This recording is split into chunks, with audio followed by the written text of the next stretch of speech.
Selamat datang di channel Simar Imam. Sembari mendengarkan tinggalkan like dan komentarnya bosku. Jangan lupa pasang headset kalian.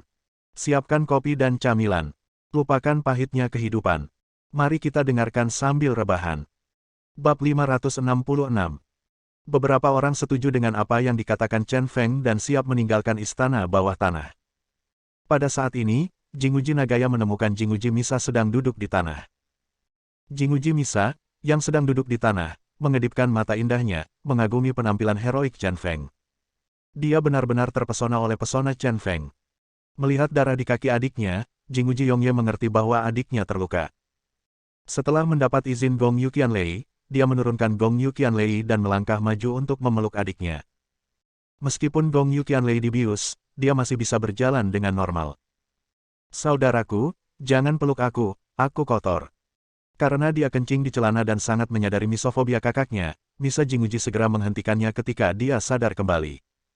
Jinguji Yongye yang sensitif secara alami mencium bau yang aneh. Tapi dia mengabaikannya, menggendong adiknya, dan berkata dengan lembut, suasana hati kakak sedang berbeda sekarang. Meskipun saya tidak bisa mengatakan bahwa saya telah sepenuhnya menghilangkan misofobia, saya juga mengerti bahwa saya membenci debu, tetapi saya tidak akan membenci kerabat. Tidak peduli apa itu misofobia, apakah itu internal atau eksternal, itu sebenarnya sedikit memenjarakan diri sendiri. Dulu dia merasa tidak ada yang salah dengan idenya, kalau kotor ya kotor, kalau tidak suka ya tidak suka. Namun sekarang saya perlahan-lahan memahami bahwa dibandingkan dengan kepedulian, beberapa hal kotor tidak bisa disebut kotor. Mendengar ini, Jinguji Misa sangat gembira dan lega. Setelah mendengar kata-kata ini, Gong Yuqianlei, yang berjalan perlahan, juga tersenyum penuh arti. Melihat Jinguji Cangkong berjalan di depan, Chen Feng segera mengikutinya dan mengejarnya. Memanfaatkan kesempatan ini, dia bertanya kepada Jinguji Cangkong, ada sesuatu yang ingin saya tanyakan kepada Anda sekarang. Anda harus tahu tentang Pulau Luoshen 3 tahun lalu. Seseorang yang sangat berkuasa dari Sekte Shen Anda juga muncul di sana. Oke, siapa orang itu? Dengan keahlian orang itu, dia pasti merupakan kekuatan tempur tingkat tinggi dari Sekte Shen Anda. Tapi sekarang, kecuali penyihir agung, pada dasarnya saya telah melihat semua kekuatan tempur tingkat tinggi lainnya dari Sekte Shen Anda. Mengapa aku tidak menemukan orang itu? Juga, mengapa kalian orang-orang Sekte Shen muncul di Pulau Luoshen? Alasan mengapa saya tidak sabar untuk menanyakan masalah ini adalah karena saya khawatir masalah ini akan menjadi masa lalu. Sebagai penerus pemimpin sekte, kekuatan Jinguji Cangkong akan hilang. Saya tidak akan menyerahkan masalah ini kepada Jinguji Yongye. Oleh karena itu, kita masih harus bertanya sendiri pada Jinguji Cangkong. Saat ini, Shenzong masih harus bergantung sepenuhnya pada kekuatan Chen Feng. Kepala kuil Sengong memiliki sikap yang lebih tenang dan berkata, jika Anda bertanya mengapa orang-orang dari Shenzong muncul di Pulau Luoshen, saya tidak dapat memberitahu Anda pertanyaan ini, karena jika kamu memberitahuku sekali, apalagi aku, bahkan seluruh sekte Shen akan hancur. Mendengar ini, Chen Feng tidak bisa menahan cemberut. Siapa dalang dibalik semua ini dan bagaimana dia bisa begitu mengintimidasi? Betapa kuatnya seseorang untuk menghancurkan Shenzong. Jinguji Cangkong melanjutkan, tetapi jika Anda bertanya tentang identitas orang ini, saya dapat memberikan jawaban yang jelas sekarang. Orang itu adalah Igazaki Michiojun, Hattori Masaki yang jatuh. Masalah ini tidak lagi diperlukan. Bahkan jika saya terus menyembunyikannya, saya tidak bisa menyembunyikannya lagi. Lebih baik beritahu Crazy Chen dan menambah bahan bakar baru pada kebencian antara Crazy Chen dan Masaki Hattori. Itu dia. Bajingan ini juga memiliki identitas yang disamarkan. Chen Feng sangat terkejut. Dia tidak menyangka ini. Segala macam kemarahan pun seketika terjadi, dan kali ini saatnya melupakan semua dendam lama dan baru. Jinguji Cangkong berkata, itu tidak salah. Saat itu, Shenzong menerima perintah dan perlu mengirimkan pasukan tempur tingkat tinggi, jadi saya meminta Igazaki Michizun untuk pergi. Adapun identitas dan penampilan apa yang dia gunakan nanti, saya tidak bisa dipastikan. Chen Feng tidak bisa menahan diri untuk tidak mengutuk dalam hatinya, pria tak tahu malu dengan banyak wajah ini benar-benar pria tua yang licik. Ekspresi Jinguji Cangkong tiba-tiba menegang, dan dia berkata dengan makna yang dalam, izinkan saya menasihati Anda, dunia ini tidak sesederhana yang kita lihat. Sebaiknya Anda tidak melanjutkan masalah Pulau Luoshen, Anda tidak bisa. Apapun yang Anda temukan, bahkan jika kamu menemukannya, itu akan menjadi jawaban yang tidak dapat kamu kendalikan. Menghadapi khotbah mendadak dari Jinguji Changkong, Chen Feng tidak menganggapnya serius. Dia selalu mengatakan ini kepada orang lain, dan bukan giliran Jinguji Changkong yang mendidiknya. Aneh sekali, bagaimana mungkin Jinguji Changkong ini tiba-tiba mengucapkan kata-kata seperti itu. Saat saya sedang bertanya-tanya, tiba-tiba saya melihat beberapa lelaki tua ditahan di sel depan. Mengapa Shenzong memenjarakan begitu banyak orang tua? Dia sedikit terkejut, tetapi kemudian pikirannya melintas, dan Chen Feng tiba-tiba mengerti. Orang-orang besar yang ditukar misi semuanya dikurung di sini. Saya menghitung total 5 orang. Ternyata, ada 5 bos besar lainnya yang digantikan oleh Luo Yuji. Wajah Chen Feng muram, dan dia berkata Jinguji Changkong, 5 orang ini adalah keuntungan saya. Jika mereka memiliki 3 kekuatan dan 2 kelemahan, Sekte Shen Anda tidak perlu mewariskan warisan. 5 orang ini adalah kunci misi ini. Tidak ada ruang untuk kesalahan. Tapi sekarang dia tidak bisa meluangkan waktu untuk membawa pergi ke 5 orang ini, dia hanya bisa berbuat salah pada kelima orang tua itu terlebih dahulu dan kemudian tinggal di sel untuk sementara waktu. Menghadapi ancaman tersebut, Jinguji Changkong menatap Chen Feng dengan mata yang dalam. Lalu dia mengangguk, memperlihatkan senyuman yang tak terduga. Melihat bahwa dia akan keluar dari istana bawah tanah, Chen Feng tidak bisa menahan diri untuk tidak bertanya, siapa yang kamu perintahkan untuk melaksanakan tugas menggantikan para dewa? Juga, apa tujuan dari tugas menggantikan para dewa? Awalnya, dia ingin menunggu para dewa. Setelah Yongye mengambil alih, dia menanyakan masalah ini lagi. Sekarang kalau saya lihat orang-orang tua yang sudah diganti, saya akan bertanya dengan santai. Jinguji Changkong berkata, Anda mendukung Yongye untuk menjadi pemimpin sekte, bukankah Anda baru saja menanyakan pertanyaan ini? Mengapa Anda tidak sabar sekarang? Petik 2. Tanyakan apa yang Anda katakan, saya tidak suka mendengarkan omong kosong. Kata Jinguji Changkong. Cara dia berbicara membuat Chen Feng sangat tidak senang. Jinguji Changkong berkata dengan tidak setuju, apa tujuan dari perubahan dewa? Sejujurnya saya tidak tahu. Adapun siapa yang meminta saya melakukannya, saya minta maaf. Sama seperti pertanyaan sebelumnya. Saya tidak bisa katakan. Aku sudah mengatakannya. Itu akan menghancurkan Shenzong. Siapkan mobil, aku akan pergi lagi. Meskipun jawaban ini diharapkan, Chen Feng tidak bisa menyembunyikan kekecewaannya. Karena kita tidak bisa memintanya, mari kita tunggu sampai Jinguji Yongye naik tahta. Dia kehilangan kesabaran dan mengkhawatirkan Liu Jingbai, jadi dia bergegas keluar dari istana bawah tanah. Setelah meninggalkan istana bawah tanah, Jinguji Yongye ingin mengirim Jinguji Misa ke rumah sakit, tetapi Jinguji Misa tiba-tiba bertanya kepada ayahnya, Ayah, apakah kamu membunuh ibu? Misa, apa yang kamu bicarakan?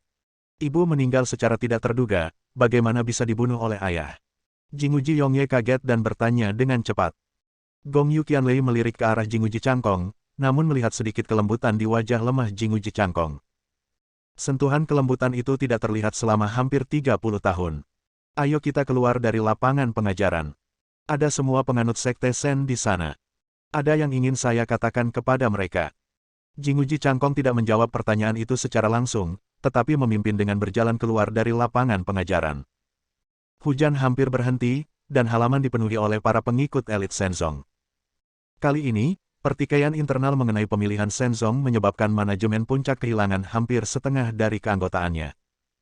Untuk membangun kembali sistem manajemen Shenzong, kita harus mempromosikan beberapa orang yang mampu dari antara orang-orang ini. Jinguji Changkong berdiri di depan dan tiba-tiba berkata, hari ini, saya ingin bertobat kepada semua orang, karena saya adalah pendosa Shenzong. Bab 567. Di mata semua orang yang beriman, selain menyendiri dan sakral, Jinguji Changkong juga memiliki keagungan yang tertinggi. Banyak orang bergabung dengan Shenzong, tetapi mereka belum pernah melihat senyuman di wajah Jinguji Changkong. Apa yang paling sering saya lihat adalah ketidakpedulian yang tidak bisa didekati dan martabat yang tidak tersenyum.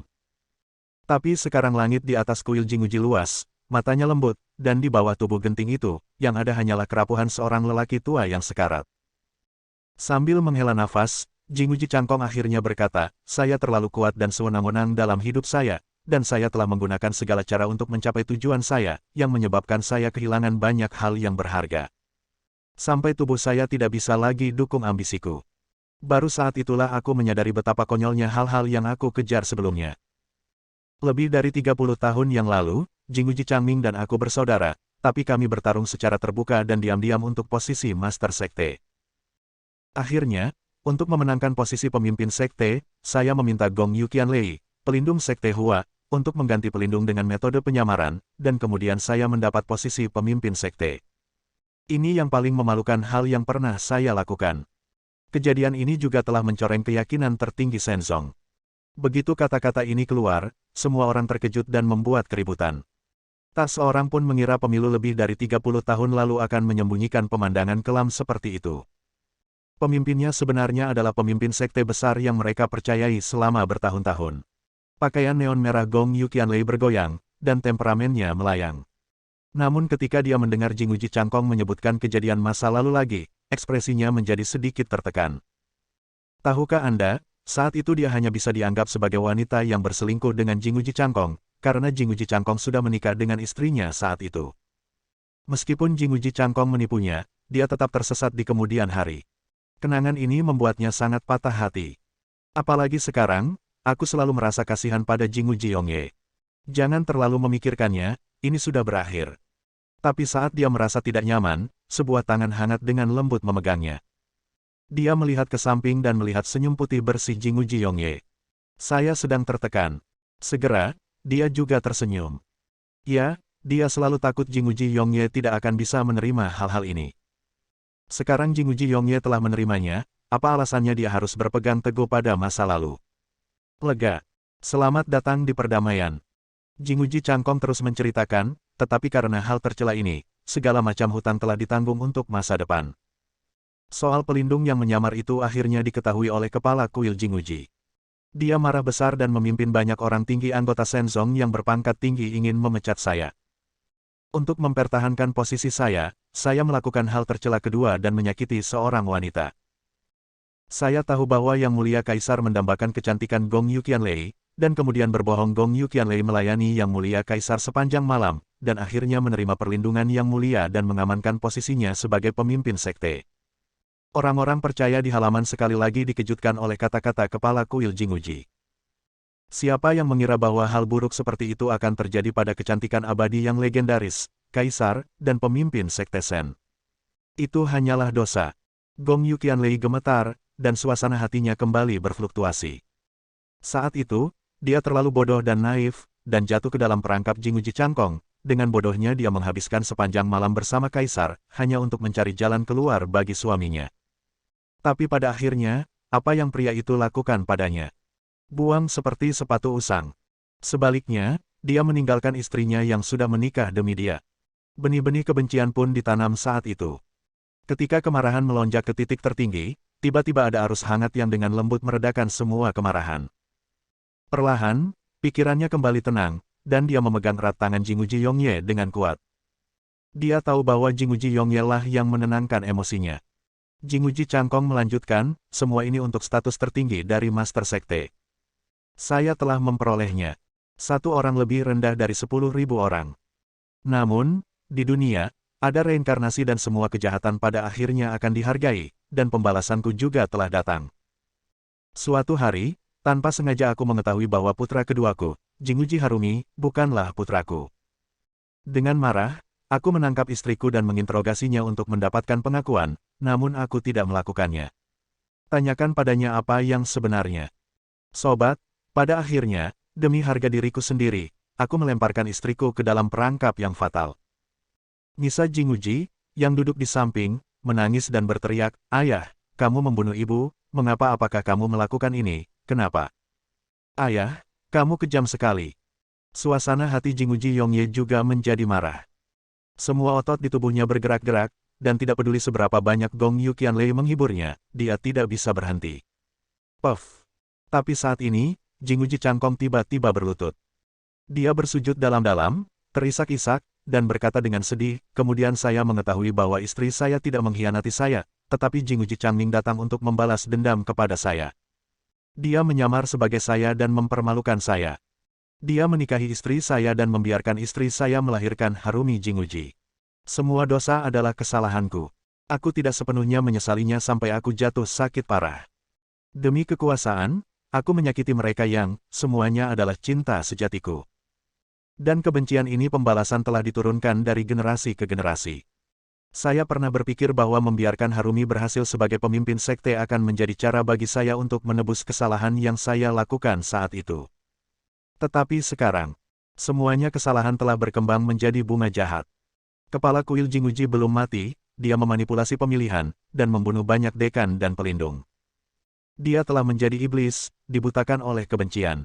Petik 2. Saya seorang jenderal. Alasan mengapa orang yang meninggal mengatakan semua hal kotor dan kotor ini di depan semua orang adalah karena dia hanya berharap kebencian itu akan berhenti. Saya bersedia menggunakan kematian saya untuk menukar kedamaian Shenzong. Semua orang tahu itu, Jinguji Yongye adalah orang yang baik dan jujur. Dia sekarang satu-satunya orang yang dapat dipercayakan posisi pemimpin sekte, dan satu-satunya orang yang dapat mengembalikan kekuatan Shenzong. Saya harap semua orang dapat mendukungnya, tolong semuanya. Setelah mengucapkan kata-kata ini dengan penuh kasih sayang, Jinguji Changkong melakukan kowtow 3 kali. Saat seseorang akan mati, perkataannya juga bagus. Kalimat ini tercermin dengan jelas di Jinguji Changkong. Dia telah menjadi penjahat sepanjang hidupnya, tetapi jarang dia terbangun di langkah terakhir dalam hidupnya. Diam. Sangat tenang. Semua orang beriman yang hadir tidak percaya bahwa mereka akan mendengar kata-kata seperti itu. Bahkan lebih tidak terbayangkan bahwa pemimpin sekte, yang selalu menyendiri, dapat menekan kepala bangsawannya dan mengaku kepada semua orang. Dukung Tuan Muda Yongye. Aku juga mendukungmu, Tuan Muda ketiga adalah orang yang sangat jujur. Karena ketua sekte lama akan segera meninggal, kami tidak akan peduli dengan masa lalu. Dukungan, dukungan. Sejenak. Semua orang beriman berteriak keras, suaranya nyaring. Mereka tidak hanya terkesan dengan ketulusan Jinguji Changkong, tapi juga yakin dengan karakter Jinguji Yongye. Namun, penjaga rumah sakit yang tersisa sangat setia karena mereka telah lama disukai oleh Hattori Masaki. Mengandalkan kekuatannya sendiri, beberapa dari mereka tiba-tiba melakukan serangan diam-diam ke Jinguji Changkong dan lainnya. Tapi begitu mereka menyerang, banyak sekali wanita yang menyerbu masuk di bawah kepemimpinan Osawa Yuka dan Yoshizawa Huo. Penjaga rumah sakit itu langsung dikepung. Gong Yu Qianlei kemudian berjalan keluar dan berkata dengan lantang, "Saya, Gong Yu Qianlei, mengumumkan bahwa mulai hari ini, Sekte Hua tidak lagi menjadi sekte independen, tetapi akan menjadi cabang wanita dari Sekte Shen. Sekte Hua dan Sekte Shen adalah satu keluarga." Pengumuman ini mengejutkan dan menggembirakan semua orang. Shenzong, yang telah rusak parah akibat pertempuran internal, tiba-tiba mendapatkan kembali kekuatannya dengan bantuan Huazong. Bergabungnya sekte terbesar dan ketiga terbesar di negara kita juga akan sangat mengubah pola sekte di negara kita. Jinguji Changkong perlahan bangkit dan mengumumkan dengan lantang, "Saya menyatakan bahwa pada titik ini, Jinguji Yongye adalah pemimpin sekte dari Sekte Shen, dan Gong Yu Qianlei adalah pemimpin sekte wanita dari Sekte Shen, dan statusnya hanya lebih rendah dari pemimpin sekte." Bab 568. Kepala kuil Jinguji memilih beberapa pemuda yang mampu untuk sementara waktu mengelola urusan Shenzong bersama dengan Yuka Osawa dan Yoshizawa Huo. Setelah mengirim Jinguji Misa ke rumah sakit, dia membawa Jinguji Yongye dan Gong Yu Qianlei bersama ke Kunijo Ritsun dan bertemu dengan penyihir agung lagi. Dia memberitahu penyihir hebat itu semua yang telah terjadi. Dan sangat bertobat. Semuanya adalah bencana. Penyihir agung hanya menghela nafas, dan meninggalkan jejak petugas kaisar di dada Yongye di kuil Jinguji. Pada titik ini, dapat dianggap bahwa status pemimpin sekte baru kuil Jinguji telah diakui. Kali ini, Gong Yu Qianlei tidak menghindarinya. Penyihir agung dan Jinguji Yongye menceritakan semua rahasia Shenzong kepada Jinguji Yongye dan Gong Yu Qianlei. Setelah mendengar ini, Jinguji Yongye tercengang dan bergumam pada dirinya sendiri, jadi begitu. Jadi, apa yang diselidiki orang gila itu sebenarnya melibatkan keberadaan yang begitu kuat, jadi apa yang harus kukatakan padanya? Banyaknya rahasia yang diceritakan oleh ayahnya dan penyihir agung hampir menjungkirbalikkan pandangan dunianya. Insiden darah surgawi yang diselidiki oleh Chen Feng, serta insiden pergantian dewa yang terjadi selama bertahun-tahun, semuanya melibatkan keberadaan yang menakutkan. Jika Chen Feng terus menyelidikinya, dia pasti akan terkubur di dalamnya dan berakhir berkeping-keping. Gong Yu Qianlei berkata, "Yongye, yang terbaik adalah tidak memberitahu Chen Feng. Kamu tahu temperamennya dan kamu tidak takut pada apapun. Begitu kamu mengetahui kebenaran, kamu harus mengungkapkan kebenaran. Kemudian seluruh dunia akan hancur. Jatuh ke dalam bencana.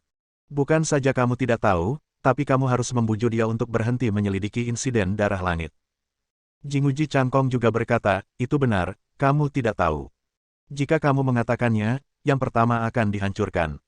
Itu Shenzong. Jinguji Yongye tidak bisa memutuskan, dan mengerutkan kening. Dia sangat mengenal Chen Feng dan untuk mendapatkan jawaban ini kali ini, dia bekerja keras untuk membantunya menjadi pemimpin klan. Jika kamu tidak memberitahunya, kamu pasti akan menjadi gila. Ketika orang gila mulai menjadi gila, tidak ada yang bisa menghentikannya. Melihat dilema seperti itu, Jinguji Changkong terbatuk, tetapi mengubah topik pembicaraan dan berkata, kita akan membicarakannya nanti. Mengenai Shenzong, ada satu rahasia terakhir, dan itu adalah harta emas. Keluarga Jinguji kami sebenarnya adalah pemilik dari harta karun emas. Muridnya memegang peta dan kunci harta karun emas. Harta karun ini tidak dapat diukur. Itu adalah harta pribadi pria itu. Masalah ini tidak boleh dibocorkan. Begitu informasi apapun terungkap, Shenzong akan menarik masalah yang tak ada habisnya. Setelah itu, Jinguji Changkong dan Guru Agung menyerahkan semua warisan harta emas kepada Jinguji Yongye. Jinguji Yongye sekali lagi tidak dapat mempercayainya. Ada harta karun di dunia ini, dan sebenarnya dijaga oleh Shenzong. Sungguh sulit dipercaya. Setelah menyelesaikan warisan, seteguk besar darah muncrat dari Jinguji Changkong.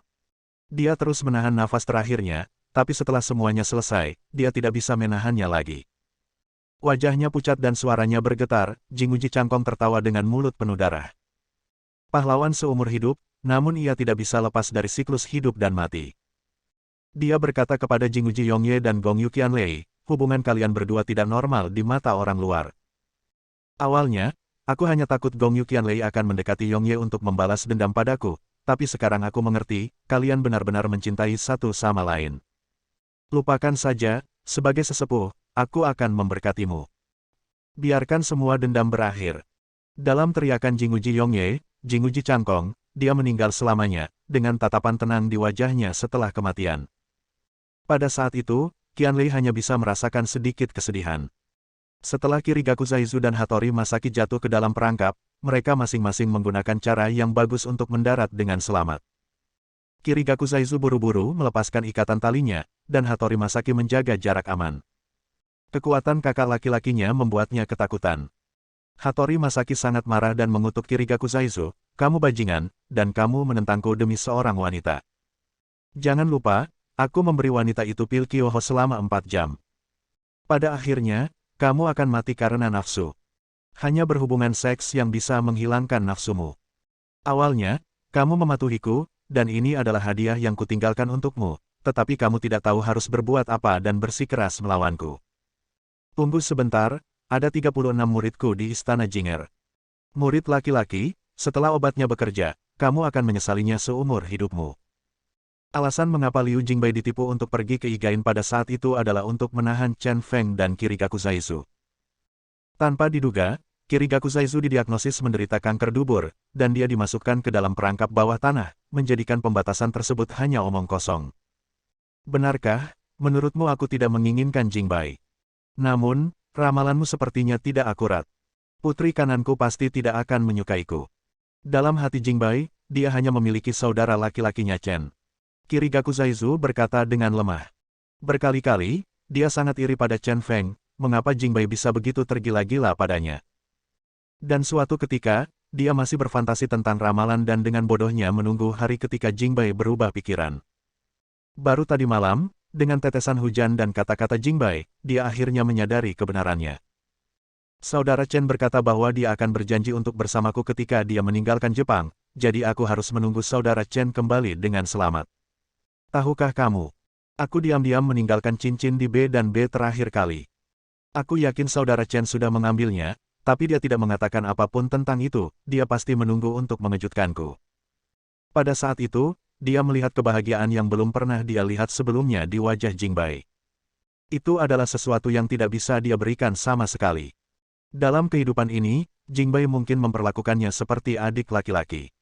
Hattori Masaki sangat bingung dan berteriak, kalau begitu kamu harus membunuh Chen Feng untuk mendapatkan Liu Jingbai.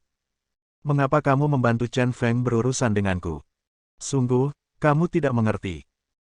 Kirigaku Zaizu tersenyum dengan tenang dan berkata, aku benar-benar jatuh cinta pada Jingbai, lebih dari hidupku, tapi aku menemukan bahwa membuat Jingbei bahagia jauh lebih penting daripada hidupku, dan satu-satunya hal yang bisa membuat Jingbei bahagia adalah Chen Feng. Jadi, satu-satunya hal yang aku lakukan untuk Jingbei sekarang adalah membiarkan dia dan Chen Feng bersama. Dengan begitu, bahkan jika aku mati, aku tidak akan menyesal. Karena aku melihat orang yang kucintai, hiduplah dengan bahagia. Ketika dia mengatakan ini, entah kenapa, hati Kirigaku Zaizu sangat sakit hingga dia hampir tercekik karena rasa sakit itu. Mengorbankan dirimu untuk membantu orang lain. Hattori Masaki tertawa, dan berkata dengan senyum menghina, Kirigaku Zaizu, kamu bisa dianggap sebagai orang kejam yang membunuh tanpa mengedipkan mata, tapi kamu berubah menjadi ini karena cinta omong kosong, itu benar-benar membuat orang tertawa. Berhenti bicara omong kosong, aku ingin keluar.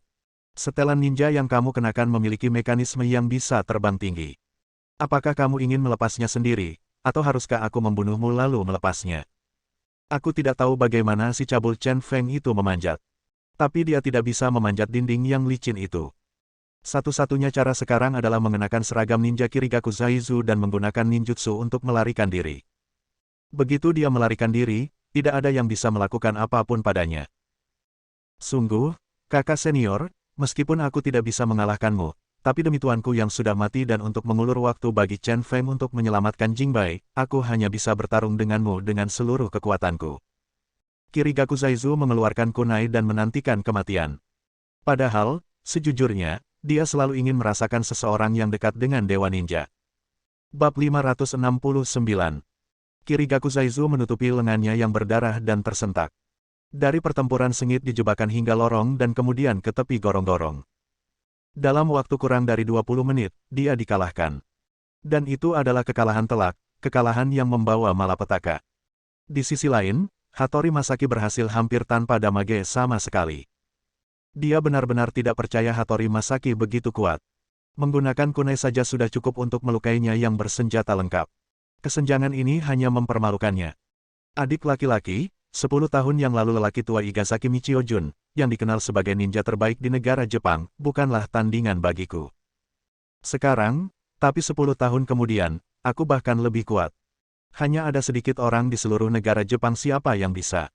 Kamu terus melawanku sampai sekarang, dan kamu sudah sangat bagus, kamu bisa dianggap jenius.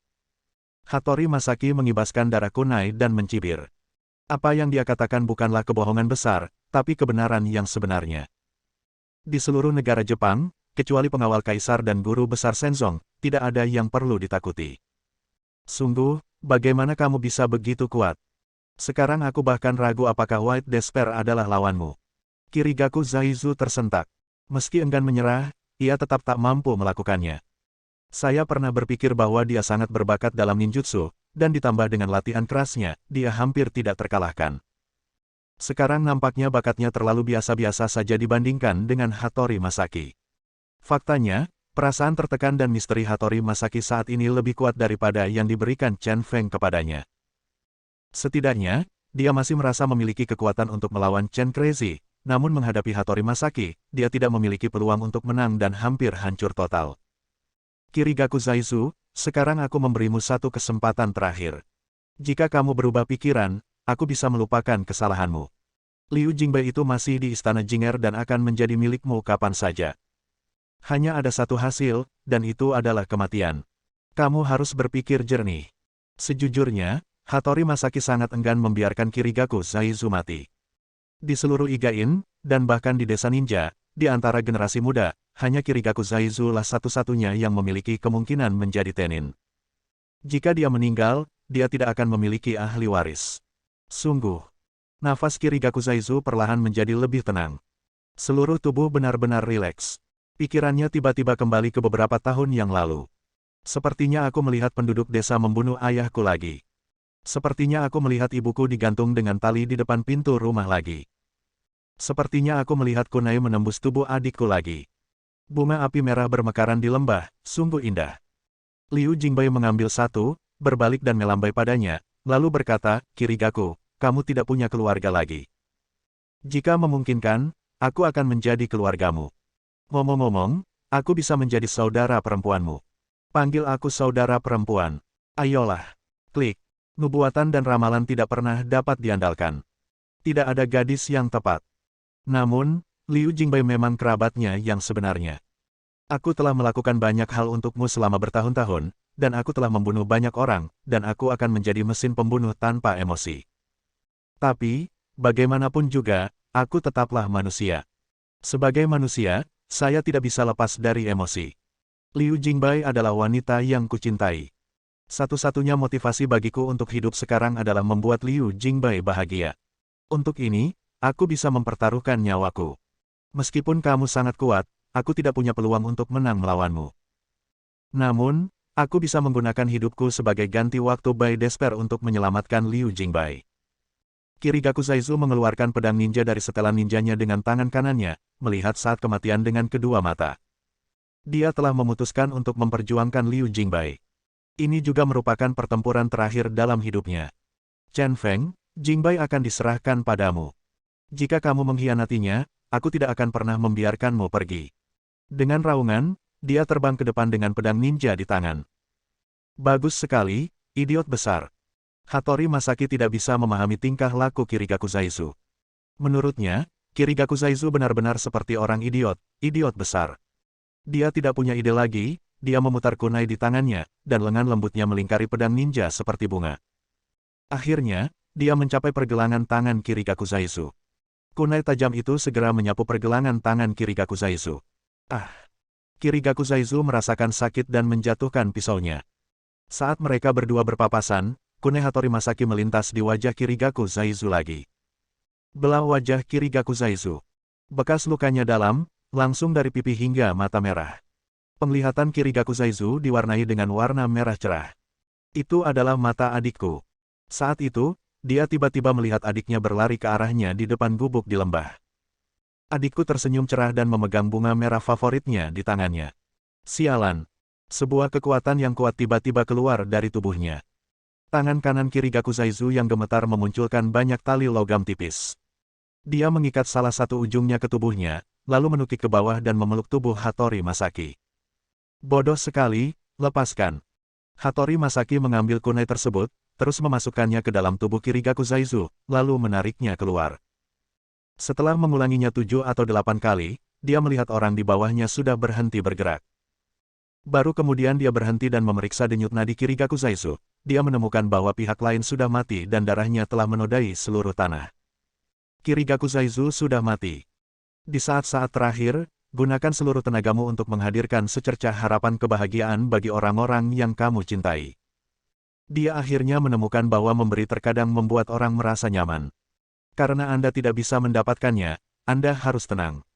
Untuk melakukan ini demi seorang wanita Tionghoa, kamu sangat bodoh. Hattori Masaki tidak bisa berkata-kata. Pada saat ini, tubuh Kirigaku Zaizu diikat ke tubuhnya. Orang ini, sebelum meninggal, mengikat banyak simpul di tubuhnya dengan tali logam. Sungguh konyol menggunakan metode ekstrim untuk menghentikannya. Namun tali logam yang digunakan untuk mengikat kayu tersebut terbuat dari bahan khusus dan tidak dapat dibuka dengan alat tajam biasa. Kirigaku Zaizu diikat dengan berbagai macam simpul, dan untuk sementara, dia hanya bisa bergerak dengan mayat diikat. Dia kembali ke lubang jebakan dan melihat ke atas dan menemukan bahwa lubang di atasnya tertutup. Benar-benar menjijikkan. Dia mengumpat dan kembali ke gorong-gorong. Karena curah hujan semakin ringan, aliran air di gorong-gorong juga menjadi lebih lambat. Sepertinya kita hanya bisa keluar melalui air. Situasinya sangat mendesak sekarang. Dia harus keluar dulu dan membunuh Chen Feng sebelum dia bisa mendapatkan kembali inisiatifnya. Dan Liu Jingbai dikurung di istana Jinger, dan memiliki 36 murid kebanggaannya untuk menjaganya, jadi dia pasti bisa menahan Chen Feng. Selama dia kembali ke Igain dan mengenakan seragam ninja legendaris, dia dapat dengan mudah membunuh Crazy Chen. Segala sesuatu di Shenzong masih miliknya. Ia melompat ke gorong-gorong, terapung mengikuti aliran air, dan akhirnya jatuh ke sungai dari pipa drainase. Hattori Masaki berenang keluar dari air dan menemukan tempat terlindung untuk mendarat. Begitu saja, dia menyeret tubuh Kirigaku Zaizu ke mobil yang diparkir di pinggir jalan, membuka pintu dan masuk ke dalam mobil. Siapa kamu? Sopir sedang menunggu seseorang dan dikejutkan oleh orang yang tiba-tiba datang. Melihat mayat yang dibawa Hattori Masaki yang berlumuran darah, dia ketakutan. Berkendaralah ke Igain, atau aku akan membunuhmu. Hattori Masaki mengeluarkan kunai, meletakkannya di atas pengemudi, dan berkata dengan nada mengancam. Bab 570. Chen Gila menendang pintu Iga Yuan hingga terbuka. Tidak ada seorang pun di halaman, dan suasananya sangat sunyi. Hujan berhenti, hanya menyisakan air yang menetes dari atap. Hembusan angin sejuk bertiup, menggulung pepohonan tinggi di halaman. Chen Feng masuk perlahan, matanya sedikit fokus, tangan kanannya gemetar, dan dia memegang pedang putih itu dengan ringan. Tiba-tiba, dua sosok meluncur turun dari atap, dan mereka berdua melemparkan anak panah ninja secara bersamaan. Mencari kematian. Chen Feng melambaikan pedang putihnya dan menjatuhkan anak panah ninja yang terbang. Kemudian dengan jentikan pergelangan tangannya, pedang putih itu terbang dengan kecepatan tinggi. Satu serangan pedang detektif hantu membelah perut seorang ninja. Ninja itu meratap dan terbunuh dalam satu pukulan. Ketika ninja lain melihat ini, dia langsung panik, berbalik, dan lari. Mau lari. Setelah menangkap pedang putih yang terbang kembali ke tangannya, Chen Feng memukul pedang detektif hantu lagi dan membuangnya. Begitu ninja itu melompat ke halaman, dia ditangkap oleh pedang putih. Dengan suara mencicit, sebuah lubang terbuka di paha. Perhatikan kemana tujuanmu. Chen Feng melompat tinggi dan meletakkan pedang putihnya di udara, meraihnya dengan tangan kanannya dan langsung mencubit bahu ninja tersebut. Seseorang dengan kuat dan mendominasi mematahkan tulang belikat lawannya. Terdengar suara ratapan. Aku hanya akan menanyakan satu pertanyaan padamu, di mana istana Jinger? Chen Feng bertanya dengan suara yang dalam dengan mata dingin. Aku tidak tahu. Kata ninja itu dengan tegas dan tanpa ragu-ragu. Itulah kematian. Chen Feng tidak pernah memiliki kesabaran untuk hal-hal seperti interogasi. Dia segera meninju pelipis lawan, membunuhnya dengan satu pukulan. Sambil membuang tubuhnya ke samping, Chen Feng berjalan ke halaman. Tiba-tiba, lebih dari selusin ninja dan seorang wanita tua berlari keluar dari segala arah. Wanita tua ini tidak lain adalah Nenek Hua. Nenek Hua tersenyum dan berkata, Chen Feng, kamu benar-benar luar biasa, kamu sebenarnya bisa datang ke sini hidup-hidup, tetapi kamu tidak bisa menyelamatkan Liu Jingbai, wanita itu sudah mati, dan reputasinya akan hancur sebelum dia mati. Chen Feng wajahnya tiba-tiba menjadi gelap, aura pembunuh menyebar ke seluruh tubuhnya, dan matanya tajam. Kamu orang tua yang tidak tahu malu, kamu memang satu grup dengan Hattori Masaki. Dia berkata dengan nada yang sangat rendah, perilakumu menantang kentunganku. Tahukah kamu harga dari melakukan itu? Dia menghargai wanita adalah miliknya timbangan terbalik. Siapapun yang menyentuhnya pasti akan menerima murka surga. Nenek Hua berkata dengan acuh tak acuh, sejujurnya, Liu Jingbai meminum pil Jiaohe yang dikembangkan oleh Hattori Masaki, dan sekarang darahnya melonjak dan jantungnya melonjak. Jika tidak ada pria yang merawatnya, darahnya yang mendidih akan bergejolak. Pembuluh darahnya akan pecah dan meledak sampai mati. Nyonya tua, saya adalah wanita dari Hattori Masaki. Saya juga melahirkan seorang putra untuk Hattori Masaki saat itu. Ada pepatah di Tiongkok bahwa air lemak tidak boleh mengalir ke orang luar. Wanita cantik seperti Liu Jingbai, kamu tidak bisa mati. Jadi sekarang, saya telah mengirim putra saya ke istana Jinger untuk menggunakan tubuhnya untuk mendetoksifikasi Nona Liu Jingbai. Tapi, ya ampun nak, baru 10 menit masuk. Ada labirin di dalamnya, dan tidak semudah itu menemukan ruangan tempat Liu Jingbai berada. Jadi, kamu masih punya kesempatan. Hanya saja tidak ada yang bisa menghentikanku nak, tapi kamu punya 30 yang tersembunyi di balik cermin. 6 ninja cermin siap membunuhmu kapan saja. Waktu hampir habis. Jika kamu tidak bisa menyelamatkan Liu Jingbai, maka Liu Jingbai tidak punya pilihan selain dipermainkan oleh anakku. Pada saat itu, Chen Feng tampak seperti sedang depresi. Seekor binatang buas berumur panjang. Aura mengerikan yang terpancar dari tubuhnya tiba-tiba menyelimuti seluruh halaman. Dia mengangkat kepalanya, matanya memancarkan tatapan menakutkan, dan tiba-tiba tertuju pada Nenek Hua. Nenek Hua, yang berusia 50-an, bisa dibilang berusia setengah abad dan telah bertemu banyak orang. Pada saat itu, ketika saya melihat mata Chen Feng, secara naluriah saya takut. Ada lebih dari selusin ninja yang kuat di sini, dan aku juga memiliki kekuatan seorang Master Top. Apa menurutmu kamu? Nenek Hua, yang sedang berbicara, tiba-tiba gemetar hebat di mata lamanya. Kata-kata itu terhenti dan tubuh menjadi kaku. Crazy Chen bergegas ke depannya seperti iblis dari neraka. Jarak antara mereka 5 meter penuh. Dan dia masih seorang ahli top, namun dia tidak bereaksi sama sekali. Belum lagi para ninja, mereka semua tercengang. Chen Feng langsung meraih leher Nenek Hua dengan tangan kanannya dan mengangkatnya dengan satu tangan. Dia sangat dingin, dipenuhi aura pembunuh, dan bertanya dengan suara yang dalam, di mana istana Jinger. Nenek Hua benar-benar terintimidasi oleh momentum Chen Feng. Meskipun Chen Feng mencubit lehernya, Chen Feng meninggalkan ruangan dan masih bisa berbicara. Dia berkata dengan suara serak dan gemetar, ada paviliun Wanxiang di halaman belakang. Seluruh paviliun Wanxiang hampir 1000 meter persegi, dan penuh dengan labirin cermin. Setelah mendengar kata-kata Nenek Hua, Chen Feng melempar Nenek Hua pergi dengan satu tangan, bangkit.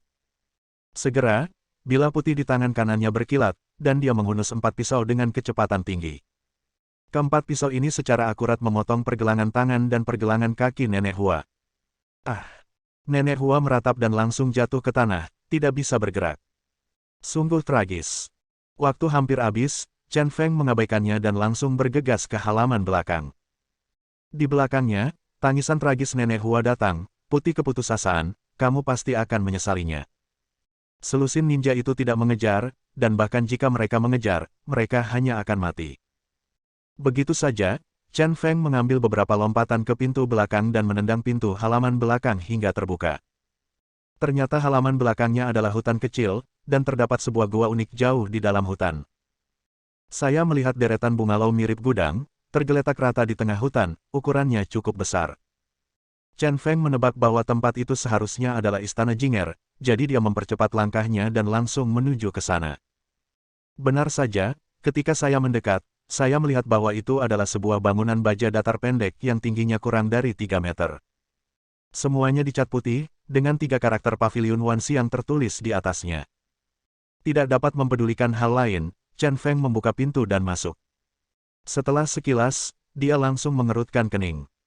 Jika itu yang dikatakan wanita tua itu, semua yang ada di dalamnya adalah cermin dari langit-langit, dengan bayangan cermin Chen Feng yang tak terhitung jumlahnya memanjang ke 3 arah. Saya tidak tahu di mana jalannya. Saya lihat sekilas saja dari luar, bangunan datar ini sebenarnya luasnya sekitar 1000 meter persegi. Memang sulit menemukan Jingbai di labirin cermin 1000 persegi. Kunci masalahnya sekarang adalah putra Nenek Hua sudah masuk. Dan lebih dari 10 menit telah berlalu, jika putra Nenek Hua yang memimpin, kepolosan Jingbai mungkin akan hancur. Memikirkan hal ini, Chen Feng menjadi semakin cemas. Jika Anda sedang kesal, Anda akan kebingungan, dan jika Anda bingung, pikiran Anda akan tidak stabil. Abaikan saja untuk saat ini, ayo kita bicara setelah kita masuk. Tidak ada cara lain, jadi dia mengabaikannya dan Chen Feng langsung bergegas masuk. Segala sesuatu di depan saya terpantul, dan saya tidak dapat menemukan jalan saya. Dia hanya bisa mengulurkan tangan untuk menyentuhnya, tapi dia menabrak cermin dengan canggung. Jingbai, kamu di mana? Chen Feng yang kesal berhenti dan berteriak keras. Suara itu terdengar, dan dia tidak tahu apakah Liu Jingbai mendengarnya, tetapi tidak ada jawaban. Tapi saat ini, cermin di sebelah Chen Feng terbalik. Seorang ninja muncul dari dalam, memegang pedang ninja dan menikam Chen Feng. Tubuh Crazy Chen membentur cermin di satu sisi. Karena sangat dibatasi, dia hampir ditusuk oleh pedang ninja. Dia segera menjadi marah dan menyerang Raja Neraka dengan tombaknya, membunuh orang tersebut. Melihat mayat di tanah, Chen Feng diam-diam berpikir jika dia terus mencari seperti ini, dia tidak akan dapat menemukan Jingbai dengan cepat. Dia harus menemukan cara, jika tidak, jika sesuatu terjadi pada Jingbai, dia pasti akan menyalahkan dirinya sendiri selama sisa hidupnya. Bersambung. Nantikan bab selanjutnya bosku.